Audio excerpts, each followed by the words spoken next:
Welcome to the Legion Outriders podcast, a member of the Radio Free Tattooing Network. You must unlearn what you have learned. Your source for the latest Legion news, opinion, and analysis. You will never find the more wretched hive of scum and villainy. John Archiquette. Will somebody get this big walking carpet out of my way? Matt Turner. I'm not afraid. And Joshua Gray. You will be. What's going on, Outriders? John, Josh, and Matt back at you again from Las Vegas, Nevada. And yes, I am actually back again in Las Vegas. You're in my chair. Oh, he actually did the intro right. It's so good. He did, yeah. It's amazing what a week away will do for you. Yeah. I listened to listened to Josh last week, and I was like, man, he might be vying for this job. I was a little worried there. I felt You're like in my chair. No. I had double check my license. It didn't say Drew Bledsoe on it or anything. I thought I was about to get replaced. I'm okay with being radio's Tom Brady. I'll take that. I hate the Pats, sports humor, but I'm okay with that. Oh, what's going on, guys? Happy to be back here with you, talking about some Star Wars Legion, and not being in the middle of humid, sweltering Orlando. So tell us a little bit. I mean, I know it's how are the swamps? I know it's completely not Legion related, but tell us a little bit about what you were doing, because it's actually pretty cool. Yeah. So for my other job besides being just the host of this podcast, I work at the Department of Veteran Affairs, and I got a chance to work at the Disabled Veteran Wheelchair Games down in Orlando, and it's an annual event where they have veterans, who are in wheelchairs, who are all, varying disabilities, competing in kind of an Olympic-style games, and it's a really cool event. The spectators are allowed to come down, and, you have people who are full quadriplegics who are out there competing in, power chair racing and things like that, all the way up to quad rugby. And anybody who's ever seen wheelchair rugby, it's awesome. It's an incredible sport, and it's not even just like rugby itself is cool, but it's a whole nother level of brutal. I've seen wheelchair basketball, and that gets sporty. Yeah, we'll just say that it gets mean. Yeah, so it was would I like to have been here with you guys? Absolutely, but it was a rewarding experience, and well, you definitely put your hours in there. I heard it was just back-to-back 12s for you. So. Yeah, I would like to have at least been able to jump on with the time difference though, and then with work and 12, everything. No, we totally understand. That's okay. We filled in for you. Okay. Yeah, no, you guys did great. You did some crap. Yeah, whatever. Did some stuff. The real news is Josh got a game in last week. I know, right? Stop the press. That's like my dirty little secret because of life pressure and stuff like that. That I hadn't put a unit on a table in like almost a month and a half to 2 months, and I'm very ashamed that I'm sitting here hosting a podcast every week, telling you guys what you should do, and I'm not even playing the game. At least you abuse your position at work to keep up on all the news and Reddits and all that stuff. I don't think they listen to the show. It's okay, man. God, I hope not. Yeah, because you would have been fired a long time ago, I think. But then there'll be that one guy that goes, oh. Yeah, so this tape will emerge during your presidential bid. Right? That's okay. It's okay. But yeah, I got a game in. Played. How'd it go? I won. Excellent, Mr. Daniel Roberts. I will wholehearedly chalk this one up to a dice variance win, because we played. We didn't play key position. We played intercept the transmissions on clear conditions in minefield and battle lines. Okay. So basically set up the core of my force right in the middle of the table. What was your list like? So I was running Veers with 4 Stormtrooper units with DLT, Extra Dude, and grenades. A variation of impacts and concussions. And then grappling hooks, because there were, we had actual terrain that you could get up on. And then a unit of snowtroopers with impact, your standard snowtrooper build, full squad, flamer impacts, and targeting scopes. And then 3 bikes, and Veers with esteemed and the other one, the commanding presence. I'm going to look into my crystal ball, and I'm going to guess that Daniel ran Veers, 3 units of bikes, and 6 Stormtroopers, DLTs, extra guy. Not extra guy. Not extra guy. Okay. Just DLTs. Oh, you're right. Yeah, just DLTs. But the way we set up the board, to my board left, I put 2 units of bikes, and that was it. And just hung them out there as flankers. In the middle, I had a unit of bikes and 3 units of stormtroopers and the snowtroopers and veers, and that was kind of going to be my main push. And then off on the left, I had one single solitary unit of stormtroopers. And I'll tell you what, looking across from me, he put the bulk of his force right in the middle. Off to my board left, so across from my bikes, he had a unit of snows and a unit of storms. And then he had a unit of snowtroopers across from my single unit of stormtroopers. And then his bikes were kind of scattered throughout. And he kind of used them to kind of use them as more probers to kind of like get out ahead and put some damage on. And the way the game worked, we both kind of pushed out into the middle. My bikes kind of came around the side and cleaned up that flank. The snowtroopers were combat ineffective by the end of the first turn. They had 2 guys left.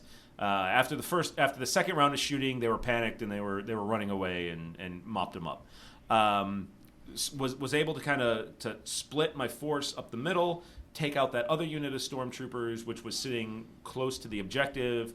So I scored 2 of the 3 objectives first round. But that unit of stormtroopers that was all the way out on my right flank, they were my all-stars for the entire game. The way the minefield got set up, Daniel had to run his snowtroopers through the mine to try and score the objective on that side. 2 of the units of bikes had come over there too. They were all pouring fire into those stormtroopers. It took a couple of I was tanking damage the whole time. Armor saves out the wazoo. They had 3 suppression tokens on them at the end of one round. Stripped one of the suppression tokens for the end of round. Lost them both on the initiative roll on the rally step. I'm borrowing your white dice. Yeah, right. So, and Daniel was just kind of like, it was one of those games where you're apologizing to your opponent at the end. For like, dude, I'm sorry. I'm not cheating, I swear to God. But then by the time Daniel came over and walked the snowtroopers, put a dodge token on them, walked the snowtroopers over the mine, his bikes were in the range too. And the bikes just biffed it. And basically crumbled that entire flank. Eventually, when they died, the stormtroopers, the shot that killed them would have put their 6th suppression token on them. Oh, wow. Because he was that committed between all of the bikes and the snowtroopers over there to killing them. But they locked, that one unit of stormtroopers locked down a unit of snowtroopers and most importantly 2 units of bikes, which allowed me, my bikes came around the side and just basically blew through the backside of his middle and basically won me the game. But yeah, losing bikes and the firepower that he lost to that mine on that one side really kind of screwed him. So, yay, mines! Yeah, mine actually did something. Yeah, right? Yeah. That's awesome. None of the games I played with the mines were effective at all. So. And it just so happened that one unit of stormtroopers out there tied up an entire flank for a good 2.5 rounds. So that's what, hot armor saves is what won me the game over there. Because, I mean, it's one unit of guys. And, 3 hits and they tank 2. So you had a good game. Yeah, I had a pretty good game. You know who else had a good game? Who else had a good game? Our friend Nick Freeman. Yeah, he did. Who's he actually sure did. We're going to be talking with later in the show. Yeah, he had a lot of good games. Yeah, with some pretty interesting lists. That's actually hilarious. Yeah, right. You'll get to listen to our conversation with him. But what we didn't know until after we had stopped recording was like, the list he was talking about that he ran day 2, day 3, he did as part of a dare. He actually just went out to the interwebs and said, hey, so, I've already got this in the bag. What should I play on the next couple of days? That's incredible. Right? And then he got to top table with one of the lists. The thing about that is he went 6-2 with 2 essentially jank lists. And I know there's kind of a pejorative to the word jank lists, but there's nothing more fun than taking a list. Yeah, jank is always fun. There's nothing more fun than taking a list that is trash and you're just rolling out there and then sweeping up. That's so much fun. But it's also great to know that you've got a game where it's not all just making it's not lists. The meta, right? Yeah. You can come out with something that is non-traditional, we'll call it that, And then if you play it well and play to your strengths, that you can win. Sure, and playing the Unless you get objectives. the Long March with Vader and Snowtroopers. Then you're bored. Yeah. we don't want to spoil Pretty alert or boned. anything. but- Yeah, a little foreshadowing there. But so Gen Con's wrapped up. We got to sit down and talk with him for a little bit about that, about his experiences. We got to gush about the in-flight report last week. Yeah, I didn't get to talk about that. I was working, but I Too bad you missed it, and you missed your chance. Yeah, and you missed your chance. Moving on. Next. What, John? What? I want to. How excited are I'm you so for excited for John? Wookiees. Okay, I'm so thank excited for you. Wookiees. Oh, I'm so happy about Those that. Wookiees. You guys should see our group chat. It's just been Wookie like the entire past week. How is that different from what he usually does, though? Nothing. It's it was the one thing I was waiting for. Just since Yeah. the game came out, I'm like, when Chewbacca comes out, and Screw these maybe commando Wookiees. guys. We got big walking Hey, carpets. who wants to hide in the bushes when you can run at somebody? We could with... be the bush. They have swords. Like I wasn't It's the expecting worst that. secret ever, by the the Rick way. Blades. Yeah. What the Wookiee The Wookiees warriors and were coming Chewbacca out? were coming out. It's like, Look, all right, everyone obviously, knew. I mean, that was the only obvious way to go. Like, yeah, I get it. Obvious like but- Death Troopers? Yeah. Everyone knew that Chewbacca was going to be a part of the game. Sure. Yeah. He's iconic. Yeah. When we saw the Emperor and the Royal Imperial Guards come out, it became a What strong melee indicator unit for that, yeah. Rebels would be? And then especially Good when parody. Alex and Luke told us that there was going to be a mirror, Yeah. Okay, we knew it was going to be Wookiee Warriors. But I was like, so excited for Still, that for so yeah, long. it's nice to have Yeah. your dreams confirmed. Yeah, so and so far what we've seen for the cards that come with them look like they're going to play well with them. I have lists already in mind. So is it going to be one unit or all the unit For what? for all the Wookiees in your list? It will be Multiple? The smallest amount of core units you can run, and then Wookiee Wookiees, waves. yeah. Well, you should be able to fit two. 'Cause as yeah. operatives, you Yeah. should be, as special forces, you should get two of them in there, and then Chewbacca. Yeah. So I will have as many Wookiees on the table as mathematically possible, Does that At all include you? including Like, me. roll Yes. around down Yes. the table? I probably will show up in my Wookiee onesie the first time I do go play. Dude, you need to do Sorry, that for sir, LVO. you have too many Wookiees on the board. For LVO, Yeah. done. Okay. There it is. Sweet. There it is. You heard it here awesome. first. I will be We'll wearing have a a Wookiee onesie, pre-Wookiee party. and that's what, February. January? Early, that time frame. Yeah. So it's only gonna be what, like Post-holidays. 85 in Las Vegas. Yeah, that it'll be time? fine. No. It'll be in the 60s. You'll be cozy. It'll yeah. be super nice. Yeah. Yeah, but you understand, like I'm already wearing a Wookiee onesie underneath the Wookiee onesie. That's He is a way Wookiee more onesie, information yeah. than I needed. So, Okay. Yes, we all have your Instagram. They have My MySpace. creams Yeah, for that. your MySpace. No, but that honestly, Wookiees sound awesome. The announcement of the Clone Wars forces. Come on, like who doesn't want to put a droid deck out there? General Imperial for Lies. life. Well, hello there. It sounds awesome. I'm excited to see what special characters we'll get from Clone Wars era. Are we going to get a bunch of the mid-tier Jedis running around? And see, I was talking to some folks, Nick Freeman being one of them, on Facebook yesterday. I could almost see them taking it would be totally odd to play, especially factions as against each other. But I could see them taking the Clone Republic army and making it a faction, and then taking the Jedis and making them their own faction, and having it play very Grey Knights-ish, right? If you're familiar with that analog for 40K, but just a couple of units that are really, really specialized, high value, low model count. And Youngling Jedis. is core. And Younglings. Because I want to see this happen, I'm going to say this now. That will never happen. That will never happen. Come on, prove me wrong, FFG. Yeah. What you need to do is you need to go put it on our Facebook page, because as of this morning, and we see you, Luke Eddy follows our podcast. I don't think Alex does yet, but we see you, Luke. We see you. He's a busy man. Yeah, he is. With much more important things to do. Yeah.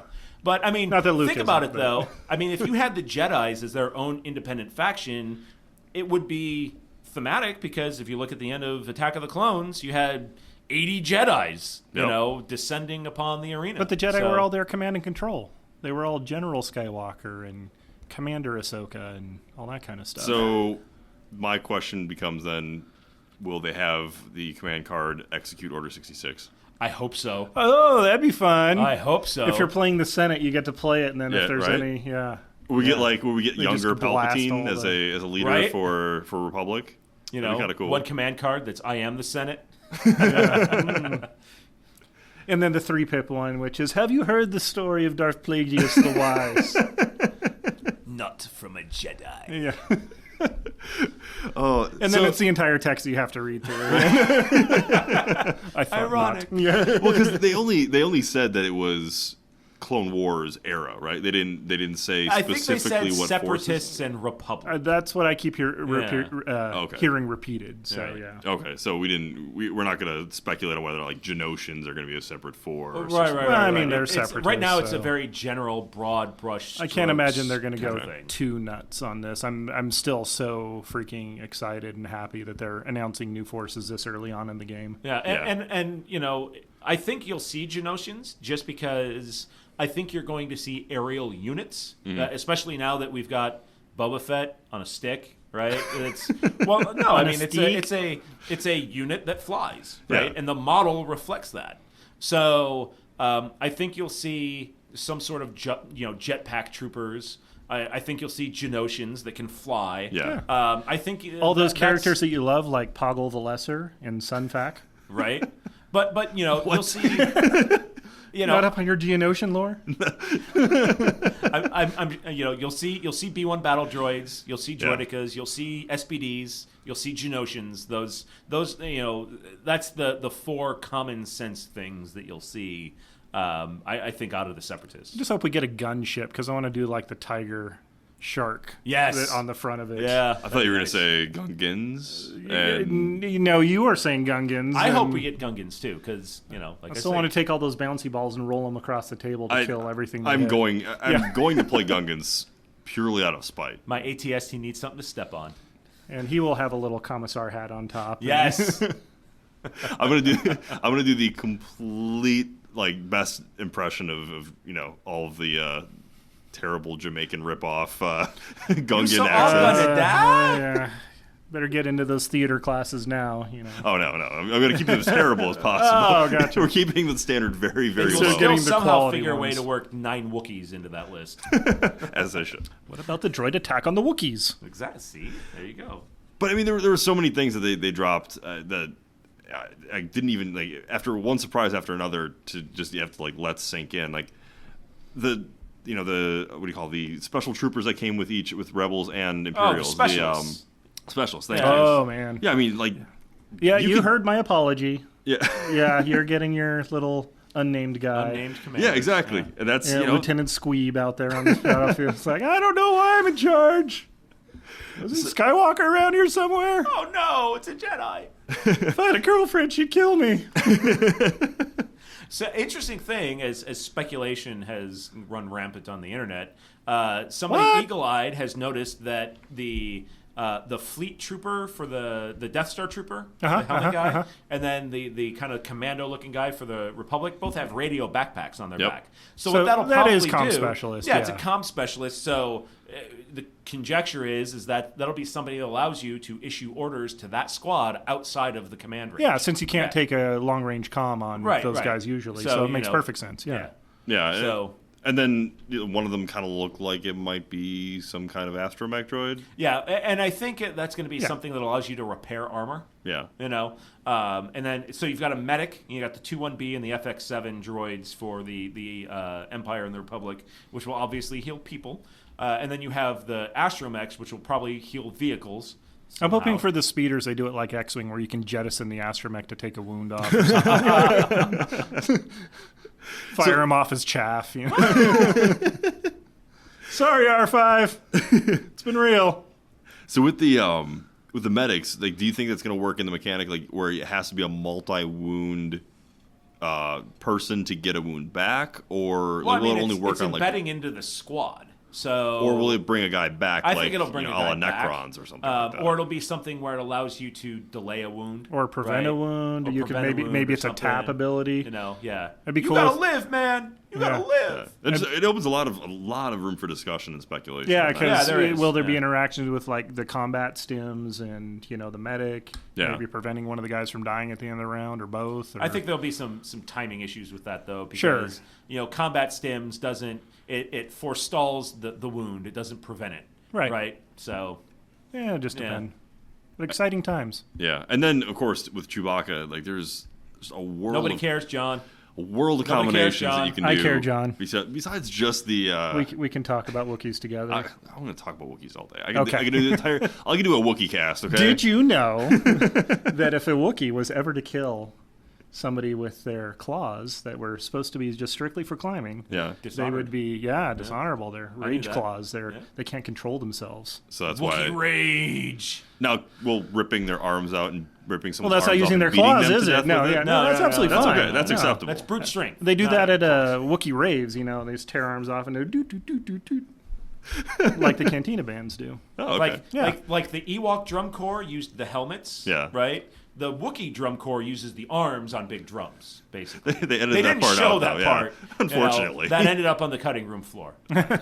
Poor form, George Lucas. Yeah. That's the kind of stuff It's in we this want to special 4K re-release. Peter Jackson would have released it. Yeah, he would. Right? And sang the entire time. Yeah. Oh. But yeah, unfortunately, because I was at the other convention, I missed out on GenCon. We got a lot of, part of the great thing about living in the social media era is we get a lot of live interaction with people who are there. It is pretty awesome. The next best thing.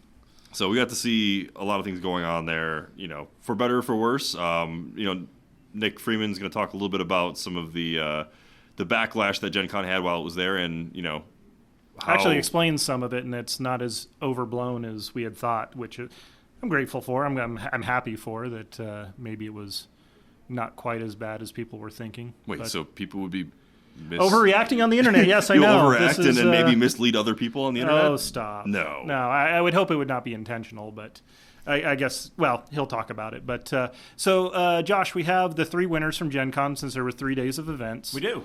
We know Nick was the first one. Yep, Nick was the first one, and he ran an ATST, fully kitted, General Weiss, all the weapons. Cool. Yeah, I've never run a General Weiss ATST. I don't even think I've thought about taking General Weiss out of the binder that the cards reside in. Well, and that's why he won day one, and we stayed. And that's why I'm sitting around home. Yeah, talking about it.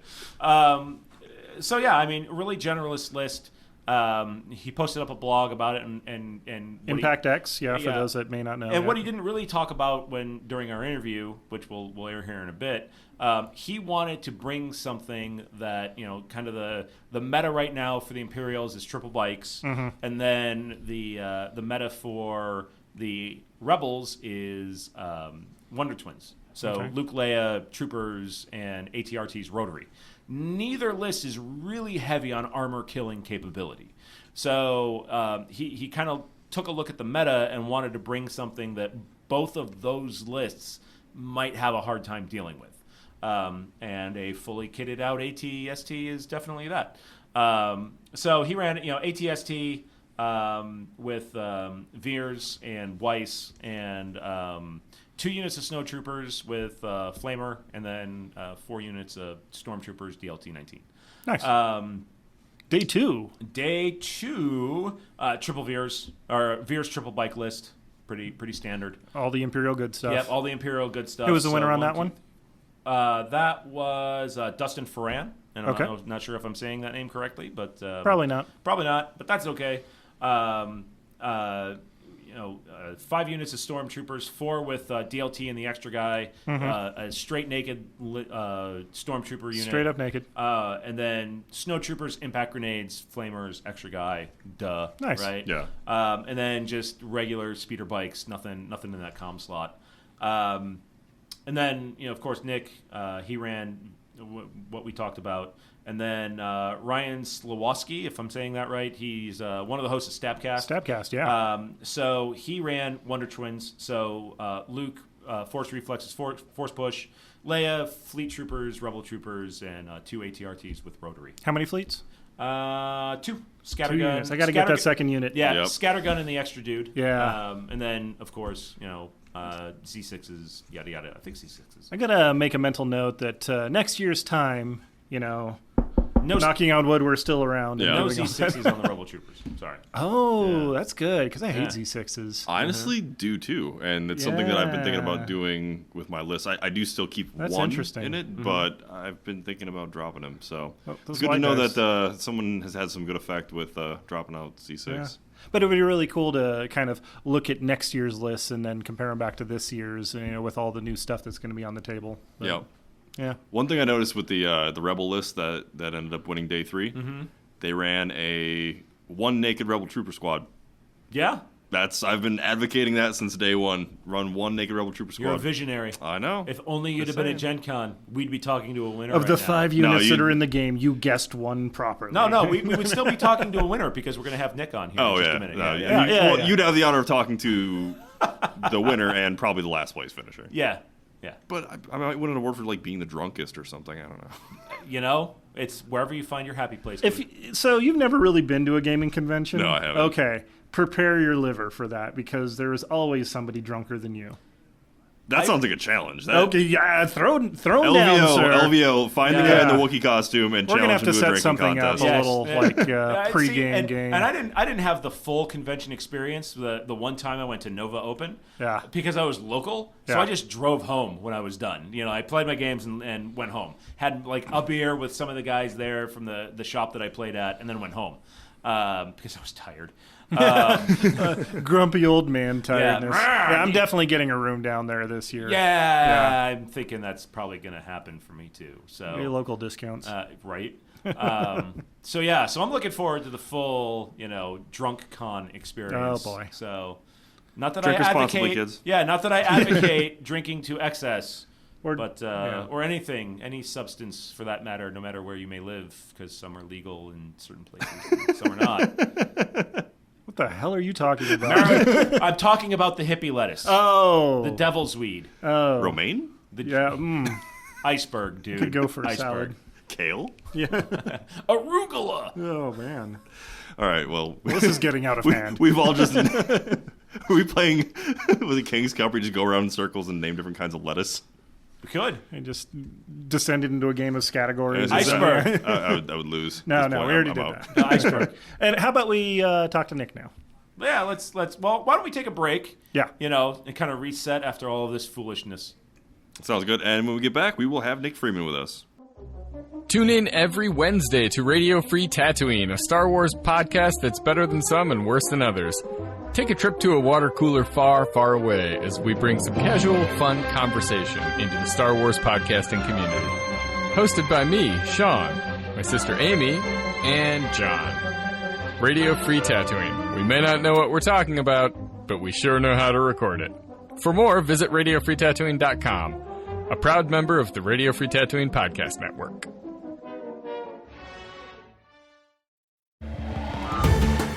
You're listening to the Legion Outriders podcast, a member of the Radio Free Tatooine Network, recorded on location at Power 9 Games. Whether you're looking for the latest releases from Legion, X-Wing, 40K, Magic, or any of our other extensive inventory of board and card games, head to power9games.com and use coupon code OUTRIDER10 to get 10% off your order. Plus, shipping is free on orders over $100. Now, back to the Outriders.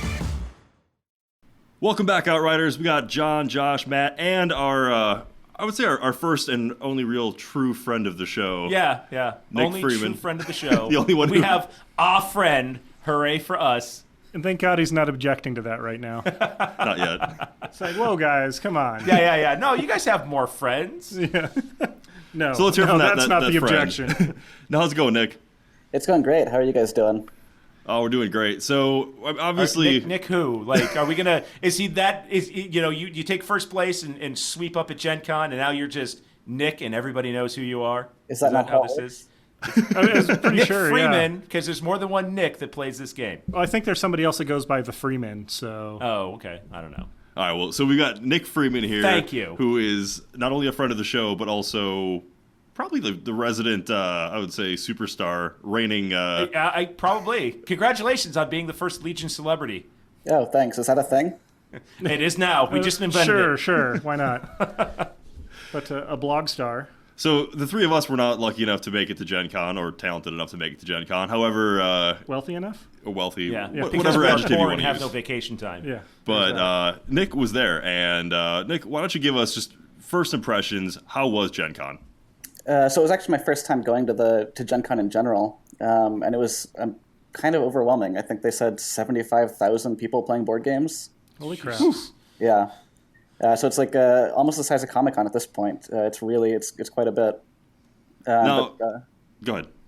Yeah, so everybody I met was great. The TO, the judge, the marshal, everybody was awesome. The community in general is off to a great start. When did you actually show up? I got there Wednesday night, and then got dinner with some old friends, and then dice for Thursday morning. So, are you fairly close to GenCon? No, I'm in California, and it's in Indianapolis. Oh, okay. Yeah, that's not close on the map. No. So when we had you on the show the last time, you kind of spoke about some of the other game systems that you had played. If you could compare and contrast to us, kind of, I mean, like you said, this is the first real Legion big major event.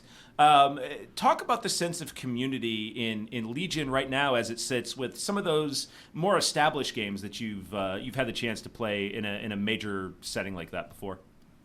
So it felt like it was almost where the other established games are. So when I got there, I ended up running into Ryan from Stabcast, a couple other people I've met on the Facebook chat and the forums, and we all kind of bonded right away. And it was really, it felt like it was a more mature community. It was pretty great. With so many guys that you've only known through digital means, Discord or Facebook, did it kind of have like a first date feel being there? No, I mean, no, that's really weird, Josh. Why would you ask that? Well, no, I mean, I don't mean that in like a romantic way, but like you don't know, you've never met any of these people. Like you've never had any real face-to-face time with any of these people who you've kind of come to know, but only through online means. But Josh wants to know who was the most dreamy and who had bedroom eyes. Tell me more. Tell me more. Yeah. It felt more like a reunion. I mean, even though none of us had met face-to-face, a lot of us had conversations before. And that's kind of how the convention community is in general. These people who travel a lot for games, you kind of, you've talked with people online, and then in person you just continue the conversation. It's pretty easy. So when you first made your way to the Legion area, I'm assuming Legion was the only game you played there? Yeah, it was. Okay, so when you first got to look at the Legion tables, I guess the other people who were there for that game, what were your initial first impressions? So when I got there pretty early, because I like to get breakfast, coffee, and prep. When I got there, it was awful. Like some of the photos you see online were from before events. There were almost no terrain. But that happens. They were just getting boxes out of storage. Stuff was still being set up. So when we started playing, it was actually fairly good. Oh, good. So maybe some of those early shots that went out online were just kind of in progress. They were being built up at the time. I think so, yeah. Once we started playing, things went pretty smoothly. Nothing was awful. Some of the boards were pretty dense. Some were pretty light. But on average, I say it was right around that suggested 25%. What was FFG kind of receptive to the criticism that they were getting online, or were they even aware of it? Yeah, they were definitely aware of it, especially on day 2. They saw everybody posted the night before, and they adjusted. But they made it kind of clear that this is the convention terrain, and it's not going to change. It may change in the future, but it's not going to change before Nova. So Nova's going to be playing the same terrain, which I thought was okay. I didn't have a big problem with this terrain. Okay. Well, I mean, that's good, actually. So they have a fairly level playing field, I would guess, between the different conventions. Right. Yeah. So that GenCon and Nova should be pretty much the same setup. So as far as the other competitors, how many people did you have there total for Legion? So the events were capped at 32 people, and I want to say each day we got about 28 to show up, which is pretty good for a big convention like that. People drop, people have other things come up. Sure. But about 28 a day was pretty good. And how many of those were? I mean, you played all 3 days. I know for like X-Wing for the major tournaments, if they have 2 days, you can only play in 1 day. So how many of those folks were kind of repeat customers, if you will? I'd say about a quarter of them. Oh, wow. That's pretty high turnover. So yeah, a lot of people playing 1 day, maybe not the next. Yeah, exactly. I mean, a lot of people I saw playing X-Wing, and then the Imperial Assault National Tournament was also that weekend. So a lot of people were jumping in both. Wow. So, all right, of the 28 guys who were out there, what was the breakdown? Do we see a lot of Rebels, a lot of Imperials, a lot of the same Luke and Leia Wonder Twins lists? I mean, you posted some of the winners, but let's look at overall big picture. I'm sure he didn't gather those kind of data sets or anything. This isn't something that interests Nick at all. So as far as breakdown goes, it was pretty 50-50 between Rebels and Imperials, which I was excited about. Nice. Imperials had a lot of variety. There was, Veers with triple bikes, some Vader, some Veers and ATST. Wow, Vader. Unfortunately, the Rebels all ran a pretty similar list. Okay.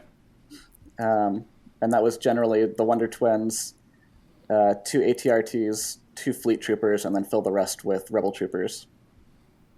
So, yeah, it's pretty close to what you run, John. Yeah, it's almost... It's pretty much close to what everybody runs Rebels, period, dot, no exceptions right now. Well, I mean, the meta will shift, but it's good to hear that there was at least a 50-50 balance between Rebels and Imperials. I mean, it would almost reflect a balance in the Force. No, shush. But definitely different from when we were, like, pre-game launch thinking that it was going to be, like, 3/4 Imperials and then a few Rebels, but... I wonder how much, if like Wookiees were available, how much that would have shifted the table. I think if Han was available, I think it would have changed a lot. Oh, yeah. Now, do you think that's more to do with Han, or do you think that has to do with the fact that the Rebels would then have access to troop types and tools that the Imperials just didn't in the form of commandos? Well, I think Rebels are always going to want to run 2 commanders probably. And so having a third option just gives you more variety. If their archetype wants them to have 2 commanders and they only have 2 commanders available, then lists are going to be pretty similar. So give us a breakdown. I mean, not to have to repeat what you wrote on your blog already, but you did a really great job of kind of giving a tactical overview of what you brought. Give us a quick synopsis of that. Sure.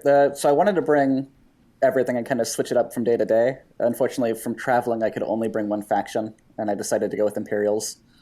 The list I played the first day was Veers, 2 units of Snowtroopers with Flamer, 4 units of Stormtroopers with DLT, and then ATST with everything on it. Ooh, nice. So you brought the General Weiss ATST, and last time you were on the show with us, you kind of talked a little bit about running that, and obviously... it had great effect in the tournament scene. Were a lot of people? Did you see anybody else running the 250 ATST? No, there were other ATSTs, but nobody was running Weiss, as far as I know. Any double ATSTs? I think. I ran one double ATST on day 2. Nice. Yeah.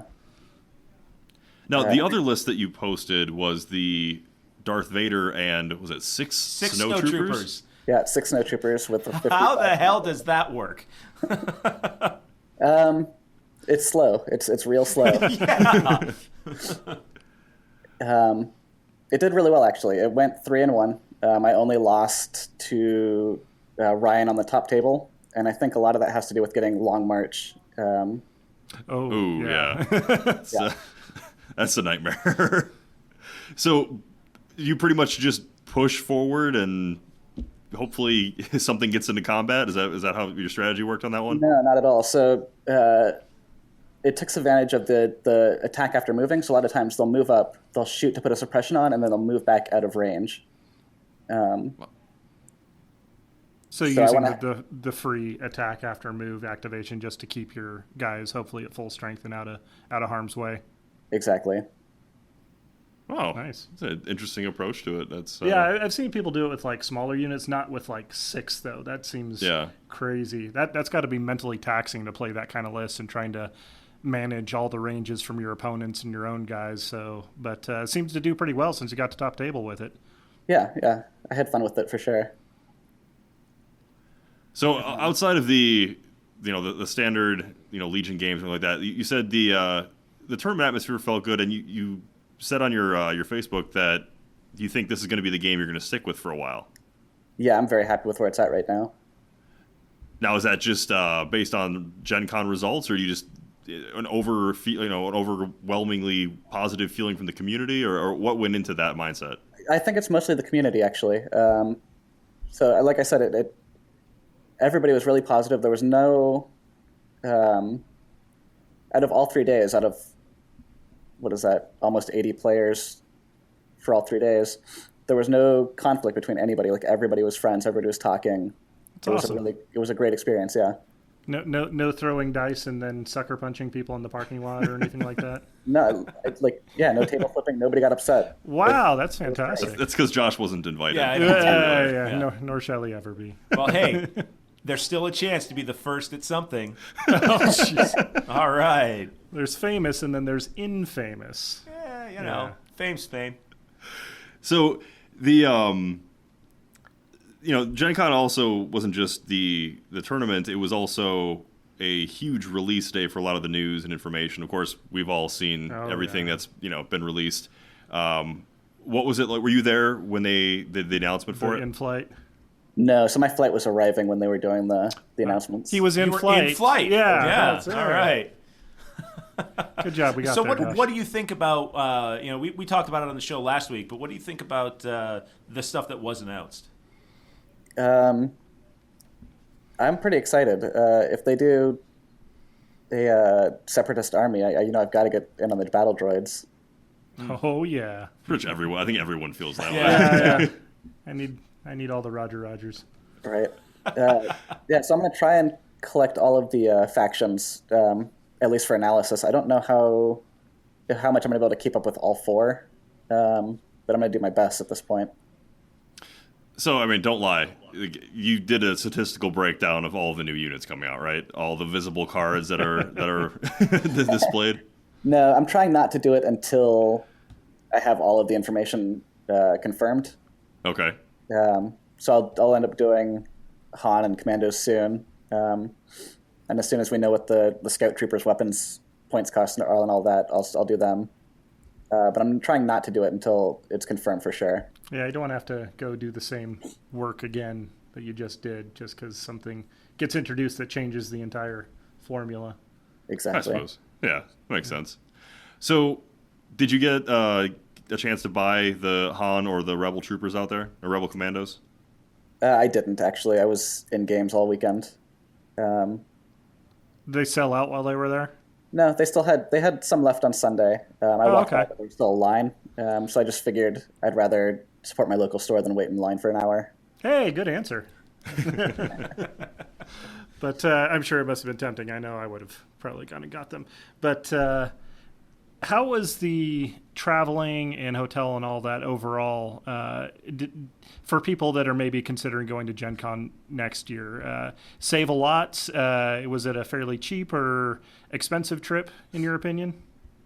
It was not bad. Were you able to stay at the hotel that it was being held in? No. It's at a convention center. Yeah, that's right. And then some of the hotels across the street go for $400 or $500 a night. So I ended up rooming with a couple friends about 15, 20 minutes away. And it was not bad. It ended up being $100 a night, split 2 or 3 ways. Okay. How about the flight? The flight wasn't bad. I got it on points, actually. Oh, nice. Okay. Nice. So, yeah, it ended up being pretty affordable trip for me. But I think if you don't plan ahead, it's quite expensive. Yeah, definitely. What's the next one that you're looking at maybe going to? So since I got the invitation, I'm definitely going to Adepticon. Nice. And then I have my LVO tickets as well. Woo! I look forward to you coming out here and losing to you. That'll be that'll be the highlight of Josh's life there. Yeah. That'll be my touch with greatness. But yeah, those are the only ones I have on the books right now. Well, that's fantastic. We'll definitely have to set up something for that. So on your blog, you mentioned, I saw there was a thing, and I saw a lot of chatter about it and some pictures while GenCon was going on, about the key condition, or the key positions card. That GenCon kind of exposed that as a card where you could, if you were the blue player, you could use it if the terrain was right to set a board state that was pretty much unwinnable for the red player. What's your thoughts on that? And did FFG say anything about that? Is that something they're looking at fixing? What's your impression? Okay, so when I was playing locally, I recognized it was a pretty strong card. And I thought, maybe when I got to convention, people would have ways around it. But that wasn't the case. So there were games where I was able to get key positions and the other person literally had no way of winning. How so? What's the mechanic? I mean, I know what you mean, and you know what you mean. But for those that are listening that don't really know how you can set the board state to make it unwinnable, what is it? What are the features you're looking for? Sure. So key positions: the blue player gets 2 tokens, red player gets 1, and you put them on a piece of terrain. So as blue player, if I can get 2 pieces of terrain near my deployment zone, I can essentially sit on those and make the opponent come to me. And if they're not playing super long range or rapid reinforcements or something like that, then they just have to eat shots as they walk across the board, and I don't have to do anything. So that sets up kind of an unwinnable situation where it guarantees I'm going to get 2 points and they're going to get 1. So what would you do to fix it? Because to me, that seems like something that's not very that's not sustainable for a convention, for a major event, to be able to use your turn 0 to basically guarantee that no matter what happens, you're going to win. Right. So I was thinking about it through the game, and I was talking with other people, and we kind of came up with making it more like some of the other conditions where you have a minimum range between them, ideally 2, something like that, so that the other player, even though they might have 2 objectives, they're going to have to spread out further. It makes it more of a game, similar to intercept the transmissions or something like that. Yeah, it seems like a lot of their other command card, their other cards have similar situations. Like, have to have the objective tokens at least range 2 apart, or the mines. I think both of the ones that come with the moisture evaporators, both of those condition cards say that has to be outside range 2. Would you limit that to not being able to put things on like barricades? It has to be like a major terrain feature? I don't think so. I think just the range 2 exemption would fix it. I mean, the size of terrain doesn't matter so much, except for how many units you can get onto it. The distance in between, I think, is the key factor there. That seems fair, yeah. Now, were there any units that you thought were underrepresented, or maybe you just didn't see any of at all in the tournament? I didn't see any T-47s in the tournament. Womp womp. Yeah. Poor Wedge. He got out of there. He's no good back there. Yeah, so, it's safer in the hangar. One of the surprises, though, is the fleet troopers ended up being way more terrifying on the table than I thought they would be. Just the amount of damage they put out is incredible. Now, you said, most of the lists featured 2 units of fleet troopers. Is that pretty much standard? Yeah. Damn. Yeah, because most of my lists have been running one unit of them, and I thought they were great, but yeah, they get kind of expensive. What if you doubled that? Like 2 units? I mean, they're kind of expensive. Yes, that's what doubling means. All with the scatter laser, I'm assuming? Yeah, all the ones I saw were maxed out. They had the Scatter extra gun, sorry. guy and the shotgun. You Eldar player. Yes. Mixing up games against other. So this means you're guaranteeing yourself another year for Legion play? Oh, definitely. All right. That's good news. At least until the new factions come out, and then there's just so many numbers to crunch that he just has a mental breakdown. Well, that's good, because that will guarantee that this show has a friend for another year. Yeah. At least one. Until he meets Josh in person. Oh, yeah. At least until LVO. Oh, man. That's exciting. I'm kind of super bummed I didn't try and get out to GenCon this year, but definitely I'm going to put it on the schedule for next. And you guys only you knew the should... owner of the place where you worked. My boss is a real hard ass. What can I say? Yeah. Well, at least we'll know we'll be at LVO. Yes, cool. Absolutely. Any other notes or insights from GenCon that you would like to talk about, Nick? Not that I can think of right now. Cool. Well, we appreciate you taking the time. I know you said that you were fighting the con crud that you picked up. Yeah, I am, from, unfortunately. Down there, so we appreciate that. Yeah, hope you feel better, man. Thanks for tuning in with us. Yeah, thank you. It was great talking with you guys. That was Nick Freeman. Of course, besides being the winner of Day 1 at GenCon, he also took third place in the painting contest. So, yeah, congrats for to anybody him. who enjoys the hobby side of things as well as the tournament thing, that's pretty awesome. Nobody does that. Okay, a lot of people. I hate the hobby side. I'll just say it. Sometimes. You painted all your guys, and they look okay. No, I've still got. Now I've got boxes to paint. Wonderful. But we appreciate having him come by as always because he offers a lot of great insight. Not only with the statistical analysis of the game, but I really want to go. So, yeah, and having some celebrity support for LVO like that should be good for Legion because he's famous. White hot celebrity status. You think he'll let me touch him? Just like not like the bad touch, just like put a finger on his shoulder. That's still I don't think anybody. Is that creepy? That's still a bad touch. That's creepy, isn't it? Just do what I do. Walk up behind him quietly and just smell. You smell like knowledge. I'm gonna have the celebrity booth right next to Nick Freeman, and no one's gonna want to come talk to me.